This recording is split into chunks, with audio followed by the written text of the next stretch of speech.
Hello everyone and welcome to another YouTube film short. Salmon Gear 24, Fishing Episode 4 DVD library set and edited into 104 film shorts. Kids of all ages are going to enjoy fishing with Cosmos out on the boat like we're doing now, keeping it straight, running 3 types of gear. The first type is trolling.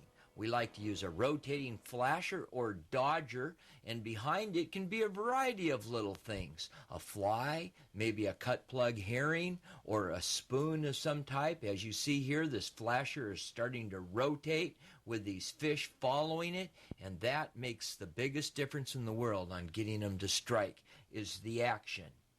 Rotating flashers in trolling are so important because of the way that they're bent. If you flatten the nose, you can slow your boat speed down just a little. Sometimes bigger fish like that little slower action.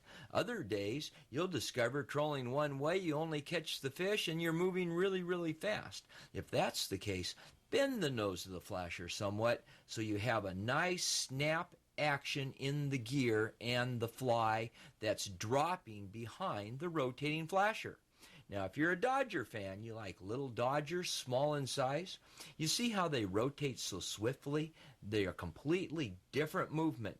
They say a flasher rotates, a Dodger swims side to side. But I found it's more productive if you get it to spin in the water and have a short leader, 2.5 times the length of the Dodger or flasher. Generally is the rule of thumb. Where did you hook the fish? Did you hook them in the outer lip? Then you want to lengthen your flasher leader just a little bit. If you start snagging your fish, you want to shorten your leader.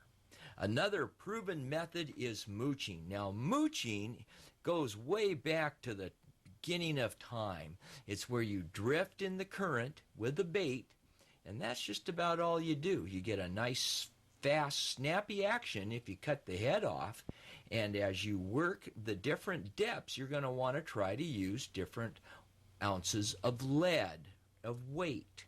However, here's a secret. Make sure that the lead slides freely up and down your line.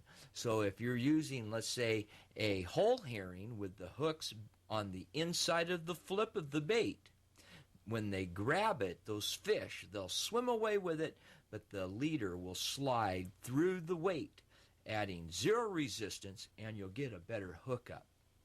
The third method of fishing is called jigging, and this has become so popular with people. Number one, it's an inexpensive way to fish.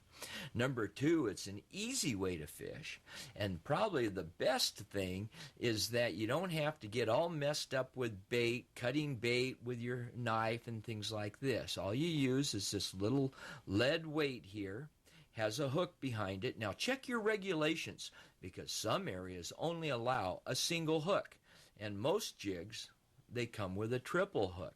So when putting your gear together and trying to understand about your flashers and the trolling speeds and the different things that all take place, it's important that you know your sport fishing regulations so you don't end up in hot water. Department of Fisheries, gentlemen, I'd like to come alongside and check your licenses and your catch, please. Come right in there. Be careful there's no gear in the way or anything. Thanks, Cosmos, for showing me the 3 most popular methods of salmon fishing in the Northwest. Bring me home, Cosmos. Bring me back. Cosmos!